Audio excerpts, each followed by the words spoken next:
नमस्कार जय जगन्नाथ फ्रेंड। आज मु आपण सहित सांब दशमी संपूर्ण पूजा विधि शेयर करी। ए वर्ष 2025 मसीहा जनवरी मास 9 तारिख रे सांब दशमी पालन करा जिवो। वर्ष दुईटी पूजा एका संगे पड़ुची। सेदिन सांब दशमी सुदशा व्रत पालन करा जिवो।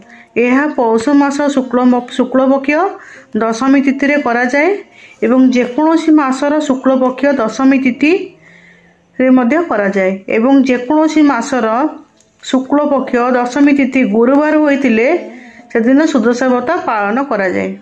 यह सांब दशमी दिन सूर्य देवता को मुख्य रूप से पूजा करा जाए। प्रथमे जानिबा सांब दशमी काहेकि पालन करा जाए। निज संतान मानकर निरोग शरीर दीर्घमय जीवन कामना करी माँ माने सांब दशमी दिन सूर्य देवता को पूजा करती। यही सांब दशमी पौष मास शुक्ल पक्ष दशमी तिथि रे पालन करा जाए। यही दिन पिलांक नाम रे किछि मिठा पिठा बा किछि फल बढ़ा जाए। सांब दशमी पूजा पूर्व दिन ठाकुर बासन घर द्वार सबू लिपा पोछा कर दिया जाए। आमे माणबसा गुरुवार रे करिथाउ। ठीक सेहीपरि सांब दशमी पूर्व दिन करा जाए। कारण सूर्य हेउचंती सकल शक्तिर आधार। तांको पूजा कले देह संपूर्ण सुस्थ रहे एवं निरोग रहे। सांब दशमी दिन जो स्थान रे सूर्य को पूजा करा जिवो से स्थान रे खरा पड़ुथुवा दरकार। सूर्य को किरण पड़ुथुवा दरकार। तेणु चौरा मूले घर अगणारे किंबा घर छात उपरे सूर्य को पूजा करा जाए। जो स्थान रे सूर्य को पूजा करा जिवो बा जो स्थान रे सूर्य को भोग पड़ा जिवो से स्थान को भल भाबे गोबर पानी रे लिपि देवा दरकार। गोबर न मिलिले किछि गंगा जल छिंची से जगह को पवित्र करा जाए। गोटे पीढ़ा को धोई पोछि सेतिरे मुरुजरे किछि सूर्यंकर गोटे मंडल तैयारी करा जाए। तापर नाली कपड़ा रखिकी गोटे गुआ को हलदी पानी रे धोई सूर्यंक नाम रे स्थापन करा जाए। गुआरे सिंदूर चंदन देई फूल दिया जाए। ता उपरे नाली मंदार फूल सूर्य देवतांकर अति प्रिय फूल अटे। नाली मंदार फूल आपण पाइले गुआ उपरे निश्चय नाली मंदार टिए देबे।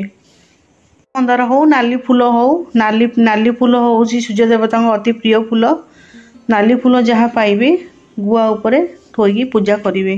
सेतिर सिंदूर चंदन देई पूजा करिवे। दशमी दिन नाली लुगा हलदिया लुगा पिंधि पूजा कले अत्यंत शुभ होइथाए।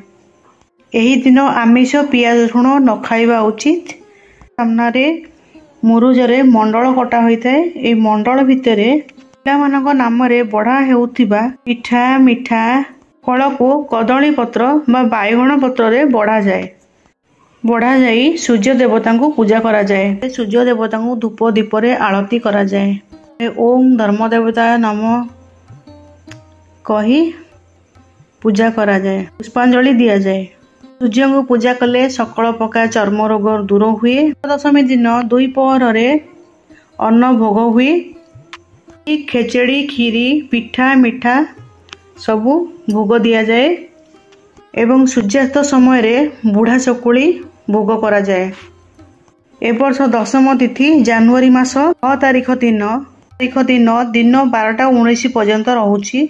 ठाकुरंक सबू पूजा दिन 12:19 भितर हे जिबा भल।